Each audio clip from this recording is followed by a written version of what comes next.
श्री राधे कृष्ण प्रस्तुत प्रसंग में महाराज जी श्री ने बताया कि भगवान श्री कृष्ण अपने भक्तों का उद्धार किस प्रकार करते हैं। तो आइए जानते हैं।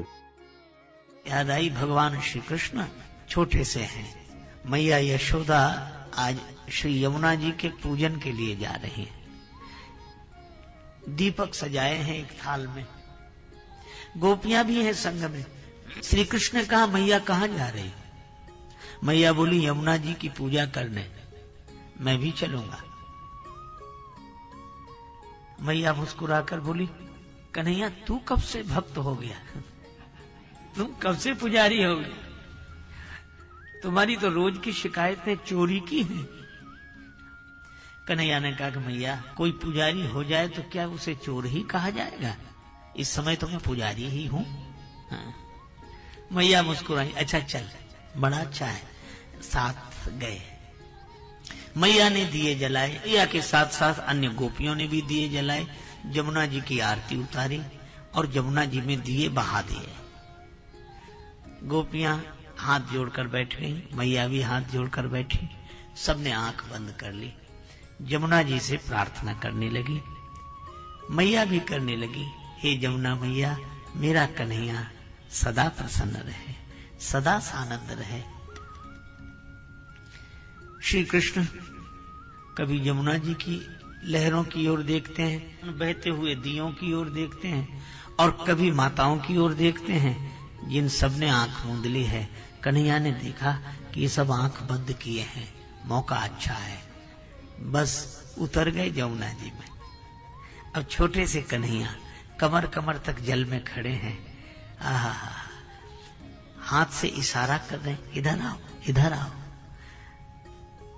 अब लहर में बहते हुए दिए कुछ तो बह गए, कुछ कन्हैया के पास आ गए। कन्हैया ने उन सब दियों को समेट लिया, अपने पीतांबर में बांध लिया और पोटली रखकर बैठ गए।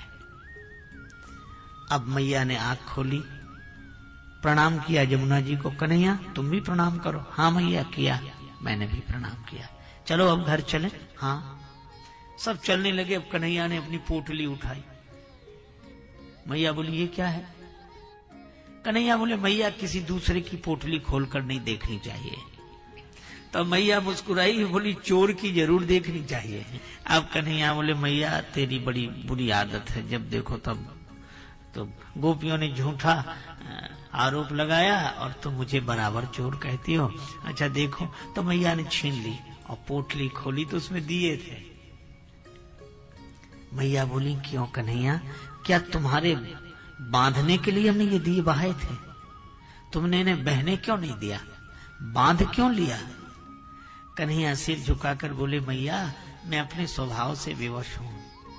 आपने तो दिए बहा दिए और आंख मूंद ली, लेकिन मेरी एक आदत है कि मैं किसी को बहते हुए नहीं देख पाता। दियों को बहते हुए नहीं देख पा रहा था। अच्छा कहा कि बहुत दिन हो गए बहते बहते, अब इधर आ जाओ। कब तक इस धारा में बहोगे? बहते बहते बुझ जाओ। क्या जमुना जी में बहा दे कोई तो बहते बहते बुझ जाता है। तो कहा कि बुझने के पहले इधर आ जाओ, मैं इशारा कर रहा हूं, मेरे पास आ जाओ। तो कुछ दिए आ गए बुझने के पहले। मैंने उन्हें अपने हाथ में उठा लिया और कहा कि अब तुम बुझ भी जाओ तो कोई बात नहीं, क्योंकि मेरे हाथ में आ गए हो। और पोटली में बांध लिया, इनको सिर पे रखूंगा। मैया बोली अच्छा इतने ही परोपकारी हो तो सब दियों को क्यों नहीं बांधा? कन्हैया बोले मैं बुला तो सबको रहा था, पर जो आ गए उन्हीं को अपने पीतांबर में बांधकर अपने सिर पे रख लूंगा कि आज से तुम्हारा बोझ मेरे सिर पर है। भगवान तो सबको निमंत्रण दे रहे हैं कि तुम आ जाओ, तो बहते बहते बुझ जाओगे। ये जीवन का दिया कब इस धारा में बहते बहते बुझ जाए और मेरी शरण में आ जाओ तो तुम्हारा भार मैं स्वीकार कर लूंगा। तो जैसे श्री भगवान कृष्ण यमुना जी में उतर गए, दियों को बहते हुए नहीं देख पा रहे थे। क्यों? क्योंकि श्री कृष्ण भी गुरुदेव हैं। श्री कृष्णम वंदे जगत गुरुम। तो जैसे भगवान गुरुदेव की तरह धर्म की धारा में उतर गए, उस धारा में उतर गए जो विधि निषेध की धारा थी।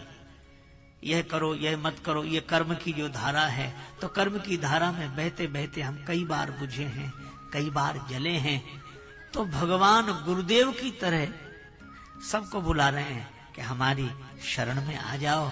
तो जैसे भगवान गुरुदेव की तरह बुलाते हैं कि हमारी शरण में आ जाओ, इसी तरह इस धारा में बहते हुए को देखकर गुरुदेव भी भगवान की तरह अवतार लेकर आते हैं कि बहुत बहे, अब हमारी शरण में आ जाओ। देखो एक बात मैं आपको बताऊं, भोगों की प्राप्ति भले ही अप्राप्त की प्राप्ति, भगवान की प्राप्ति तो प्राप्त की प्राप्ति है।